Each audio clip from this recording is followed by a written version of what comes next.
ईरानी हमलों से अमेरिका दहल गया है। ट्रंप आनन फानन में कतर से अपने जेट हटाने लगे हैं। 50,000 सैनिक अलर्ट मोड पर है। नमस्कार, आप देख रहे हैं न्यूज़ 18। मैं हूं आपके साथ श्रुति श्रीवास्तव। ईरान के बढ़ते मिसाइल और ड्रोन हमलों के खतरे के बीच अमेरिका ने कतर के अपने सैन्य एयरबेस अल उदेद से दूसरी बार अहम सैन्य विमानों को हटाना शुरू कर दिया है। रिपोर्ट्स के मुताबिक KC-135 स्ट्रेटो ट्रैंक विमानों को इजराइल भेजा जा रहा है और इन विमानों का इस्तेमाल लड़ाकू और बॉम्बर विमानों को हवा में ईंधन भरने के लिए होता है। क्यों हटाया जा रहा है, विस्तार से समझिए। एक तरफ अमेरिका और ईरान की जंग तेज होने लगी है, तो दूसरी तरफ अमेरिका ने ईरान के पास से अपने विमानों को हटाना शुरू कर दिया है। देखने में तो यह लगता है कि जैसे अमेरिका अपने कदम पीछे ले रहा है, लेकिन ऐसा बिल्कुल नहीं है। सीधे तौर पर यह एक युद्ध स्ट्रैटेजी है। रिपोर्ट्स के मुताबिक अमेरिका ने साल में दूसरी बार कतर स्थित अपने सबसे बड़े सैन्य अड्डे अल उदेद एयरबेस से अहम सैन्य विमानों को हटाना शुरू कर दिया है। इस बार अमेरिका अपने सबसे कीमती KC-135 स्ट्रो टैंकर विमानों को कतर से निकालकर दक्षिणी इजराइल के ओवडा एयर भेज रहा है। ओवडा एयर बेस भेज रहा है। यह कदम ऐसे समय उठाया गया है जब ईरान की ओर से अमेरिकी सैन्य ठिकानों पर मिसाइल और ड्रोन हमलों का खतरा लगातार बढ़ता जा रहा है। सैन्य विशेषज्ञ इसे केवल सुरक्षा उपाय नहीं बल्कि अमेरिका की नई सैन्य रणनीति का हिस्सा मान रहे हैं।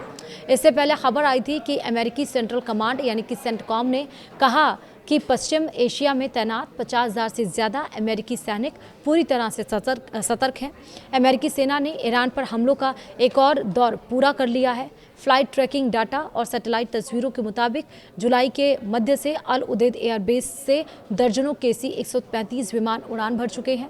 रिपोर्ट्स में दावा किया गया है कि अब तक 60 से ज़्यादा अमेरिकी एरियल रिफ्यूलिंग विमान इजराइल पहुंच चुके हैं, जबकि इनमें से कम 33 विमान बेन गुरियन एयरपोर्ट पर देखे गए हैं। 18 और 19 जुलाई के बीच भी कई और विमानों के पहुंचने की उम्मीद जताई गई है। यह इस साल दूसरी बार है जब अमेरिका को अल उदेद एयरबेस से अपने विमान हटाने पड़े। इससे संकेत मिल रहे हैं कि वॉशिंगटन अब अपने सबसे बड़े सैन्य अड्डे की सुरक्षा को लेकर पहले से ज़्यादा सतर्क हो गया है। वहीं KC-135 स्ट्रो टैंकर अमेरिकी वायुसेना के सबसे महत्वपूर्ण सपोर्ट विमानों में गिने जाते हैं। इनका काम हवा में ही लड़ाकू विमानों और बॉम्बर्स को ईंधन उपलब्ध कराना है। इससे फाइटर जेट लंबी दूरी तक उड़ान भर सकते हैं और कई घंटों तक मिशन पर बने रह सकते हैं। अगर ये विमान उपलब्ध ना हो तो किसी भी बड़े हवाई अभियान की क्षमता काफ़ी सीमित हो जाती है। वहीं रिपोर्ट्स के मुताबिक इन विमानों को इजराइल भेजने के पीछे दो बड़े मकसद हैं। पहला है इन संभावित ईरानी मिसाइल और ड्रोन हमलों से सुरक्षित रखना, और दूसरा है अगर क्षेत्र में हालात और बिगड़ते हैं तो इन्हें मोर्चे के करीब रखकर तुरंत सैन्य अभियान में इस्तेमाल किया जा सके। कतर का अल उदेद एयरबेस मध्य पूर्व में अमेरिकी सेंट्रल कमांड यानी कि सेंटकॉम के सैन्य अभियानों का सबसे बड़ा केंद्र माना जाता है। यहीं से अमेरिका पूरे पश्चिम एशिया में अपने हवाई अभियानों का संचालन करता है। ऐसे में इस बेस से विमानों का हटाया जाना इस बात का संकेत माना जा रहा है कि अमेरिका अब ईरानी खतरे को पहले से कहीं ज़्यादा गंभीरता से ले रहा है। वहीं ईरान की रेवोल्यूशनरी गार्ड यानी कि IRGC पहले भी अल उदेद एयरबेस को निशाना बनाने का दावा कर चुकी है।